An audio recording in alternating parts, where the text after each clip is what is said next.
Can you hear me? Do you have sound?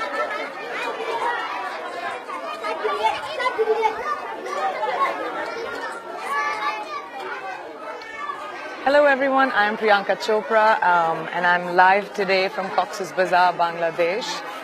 This is one of the biggest refugee camps in the world at the moment, and I'd like to take a second to show you the expanse of it. As far as my eye can see, all I see is makeshift huts and makeshift homes for almost 700,000 people that have fled Myanmar to seek refuge. Out of these 700,000 people, more than 700,000 people, 60% are children. That is almost 400,000 children living in these circumstances. It does not matter to me where a child is from, what a child's circumstances are, or what a child's religion is, or caste is, or creed is, or where they come from. To me, a child is a child, and every child deserves the right to a future. No child deserves to live in the conditions I have seen children live in refugee camps. It rained today. When I woke up this morning, before I came to this camp, there were thunderstorms and rain. And the upcoming monsoon season, which is a period of time in this part of the world where you have torrential rains and cyclones, and it floods out cities sometimes. But when you live in situations like this, where you have plastic and thatch, and that's your only shelter, I had a moment. I sat up and I said, oh my God, it is that time. What is going to happen when monsoon hits? But those are all the concerns. Hence all of us and UNICEF imploring you as the global community to make a difference to these children's lives, because they have nothing. They have none of the basic things, the basic rights that children need. Clean water, food, shelter, sanitation, basic things like that, so that they don't fall prey to diseases like cholera, diarrhea. I'd like to take you into one of these incredible spaces that UNICEF has partnered with and built for children in situations where they have dealt with so much violence that they don't have any place where they can be kids again. So this sort of provides a sanctuary for these children to actually be themselves, draw, color, paint, and not think about the horrors or the carnage that they may have witnessed. And these are kids. I would love for you to meet all of these incredible kids. Please come in with me. This is a child-friendly space. How do you say how are you in Bangla? Kenoso. This is Sweetie, who's my interpreter. Hello everyone, Kenoso. How are you? I'm good. How are you? Yeah? How are you? You are well? Wow. Sweetie, will you ask them what are they doing? We are drawing pictures. What can everybody show me what they've drawn?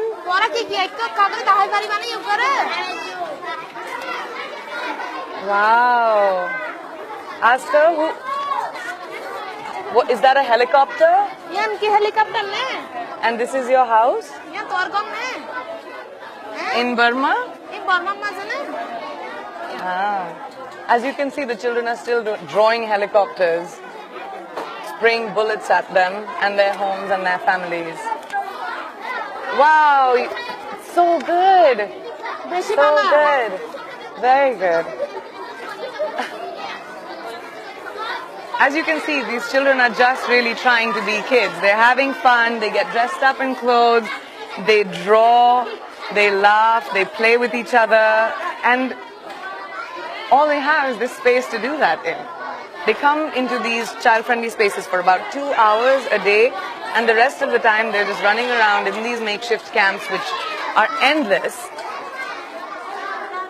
and that's their life. And no child deserves that.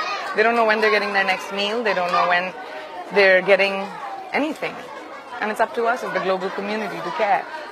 We need to care. The world needs to care, because these children can be a completely lost generation. Well, I thank all of you for being a part of this Facebook Live for me, so I can share with you the experience of what I have seen and how much These people need our help as a global community. Children who deserve to have the right to a future, deserve to have the right to dreams. Anyway, now I'm going to take a few questions because there have been a lot of questions that have been coming up and a lot of you seem to be very interested. It's extremely hot, as you can see. James's first question is, what is it like in the camps? So hot. It is extremely hot. Even though these are thatch walls, extremely hot temperatures, no access to clean water. All their latrines are almost very close to freshwater sites like hand pumps and etc. So when the rain comes down, the latrines flood up and they contaminate the fresh water and their drinking water and spreads disease. They literally live in, because it's a very conservative community, they live in very closed thatch homes with no windows and just made out of bamboos and plastic and with no jobs and no access to anything. And the children are just running around trying to find a moment to understand what just happened to them. Second question. Kazia Swelling on Twitter, what can society do to change the reality of these people? I'm going to say it, but I think society needs to care. I think the most important thing is compassion. It does not matter where a child is from, what his forefathers have done, or what his or her circumstances are, or what his religion is. Your compassion needs to be to children. And I think society needs to show its compassion towards children, and not just these children in this refugee camp, but refugee children all over the world, because they didn't ask for it. They deserve our help. Iftu, how you met many kids during your field visit with UNICEF. What is the one thing that you have learned from these children? I have had the good fortune of working with UNICEF now for 12 years, 10 years in India, doing some amazing work with UNICEF India, with the children in India, which warms my heart. And then I have traveled with, as UNICEF's global ambassador to Jordan to visit Syrian refugees, now to the Rohingya camps in Bangladesh, Zimbabwe. And the one thing in common that I see with all children around the world is how much they want to be educated. Like if you ask any of them, what is your dream? They'll say, I want to go to school. They'll say, I want to be, like I met this kid just yesterday and he wanted to be a journalist. And this is in these camps where these children have never had an idea of a future, but now these children are actually getting access to basic education by being in Bangladesh, because the country has opened up its doors so incredibly to so many people, and so some wonderful non-profits and UNICEF have come together to provide basic education to these children. And now they have aspirations and dreams, which is so great for us as a world. So he wanted to be a journalist. And I asked him, what will you tell the world if you become a journalist? And he said that when countries fight, it's bad for everyone. That's profound, isn't it? From a 5-year-old. All right, the next question. Samna Vasilda. Do you ever get heartbroken by the situations you see? Yes, Samna, I won't lie. I mean, it's not easy. It's not easy to see children in circumstances like this and not be able to do much. I mean, I get a lot of people saying, why don't you adopt a whole class of children and bring them back to your home? Or why don't you do that? Or why don't you do this? That's not the answer. No amount of contribution from your end or my end no amount is too small. Whatever you can give will help these children get so much. Now, we don't need to harp on about what each one of us does, but no donation is too small, and that's all we need. So yeah, my heart breaks every time, and yes, I get very emotional, and when I go back to my life, it takes me a really long time, and I can't wait till I make my next trip again to showcase what children around the world are facing and what troubles they're facing, because as a global citizen, I feel like it is my responsibility and my duty to make sure that the world cares. And I take that responsibility very seriously. So even though my heart is broken, I see the smiles on their faces, and I see how little they have and how happy they can be, and I feel positive that the world will care about these children and their smiles. All right, next question. Jessica Marie.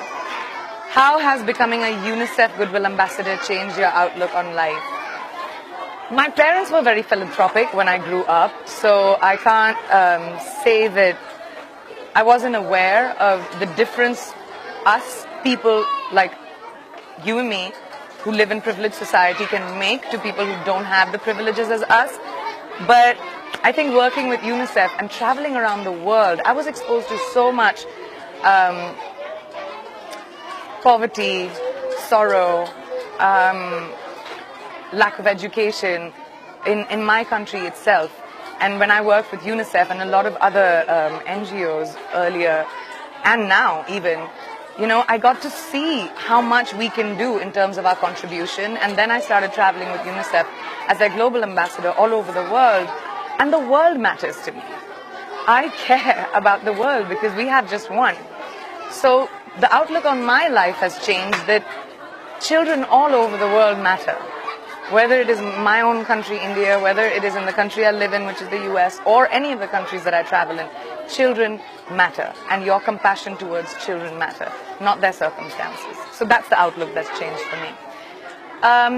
Oh, hello, Henrietta, UNICEF Executive Director, Henrietta 4. We're very excited, thank you. What is the greatest need you see amongst these Rohingya children? That's a really difficult question because I think their need is for everything that children require to grow up. Their basic need for food, clean water, sanitation, education, clothes, shelter, just every single thing that you would need from a child, for a child to grow up adequately and not have a stunted growth, is what these children need. They don't even know when their next meal is coming. So I think the greatest need, especially with the impending monsoons coming up, is the entire world caring and donating whatever little you can, so that we can at least make sure that the structures that have been created, these makeshift structures that these children are living in with their families, when they get flooded, or maybe they don't get flooded because we make them concrete, but when they get flooded, that we have the ability to rebuild that so that they can live in a safe sanctuary. I think that is most important. Pooja Gupta, how do you control your emotions when you see the struggle of these children? Because my emotions are not as important, Pooja, as what they are going through. I may feel sad. I feel sad when I'm talking to you about it right now. But they don't deserve to see that because they've seen horror and carnage and a life that you and I probably could never imagine. And just hearing their stories, like yesterday, a 16-year-old girl told me a story about how she was pulled out of her hut after her sisters were raped and threatened at knife point, and she fought back, she clawed people, and then she was let go because she fought back. And I asked her, I said, what gave you so much strength? And she said, if you're born, you will die. And I'm not scared to die today, but I will not let someone take away my dignity. That inspired me and moved me. But to see the strength of these children, I'm nothing. I'm just a means to an end. I am just someone who's trying to show the world and give access to the world and show them what these kids need. I'm just the means to an end. Romaine Thomas from Canada, what brought you into this role and what's the impact you can bring? So Romaine, that's a really interesting question. What brought me into the world was I became a public person when I was 17 years old, and I realized that having a platform where people listen to me can probably be one of my greatest strengths. And I decided to use that platform to amplify the voice of people who might not have access to that voice, or amplify the needs of people that may not have the ability to reach out to you or anybody else in the world. And that's how I decided to use everything that has been given to me. Like I said, I'm just a voice. I'm just a means to an end. I'm just trying to highlight the needs of people, and children especially, around the world. And I think the impact I'm trying to bring is to make the world a more compassionate place, and not to think about what a child is coming from, or what his history or her history is, what the circumstances are, what his parents have done, or where he comes from, I think the most important thing is to just think of a child as a child. And the world needs to have that compassion. We cannot divide children with religion and culture and country and creed. We have to see children as children. So that's the impact I hope I can have. Kitan Smith, how do you go home feeling? Do you go home feeling you did enough? Never.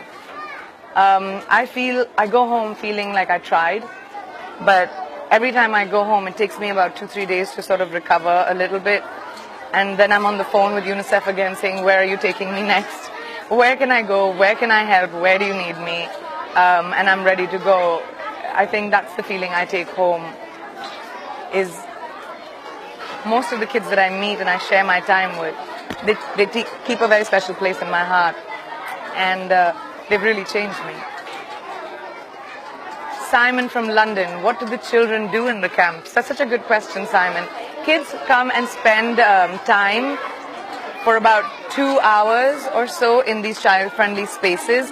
Otherwise, they're usually at home. They do a lot of chores, especially the girls, and the boys sort of run around, help their family in the little shops that they have in the markets that they've created to maybe try and help their parents or their fathers to earn. But mostly the kids don't really have access to anything. And even the learning centers that the UNICEF has provided, because of lack of space, these kids don't even have, they're up to capacity. They can't even fit all the other children. I mean, right now, and there are like 2 teachers teaching about 200 children at the same time. And that is like a dire need. And also the education that these kids get is not formal education. They get basic education in Burmese, English, and math. And that's not going to make them ready to have jobs and careers, which most of them aspire to have now. So the access to education and the curriculum is extremely critical for these children. Natasha from India, what about the monsoon? What will happen?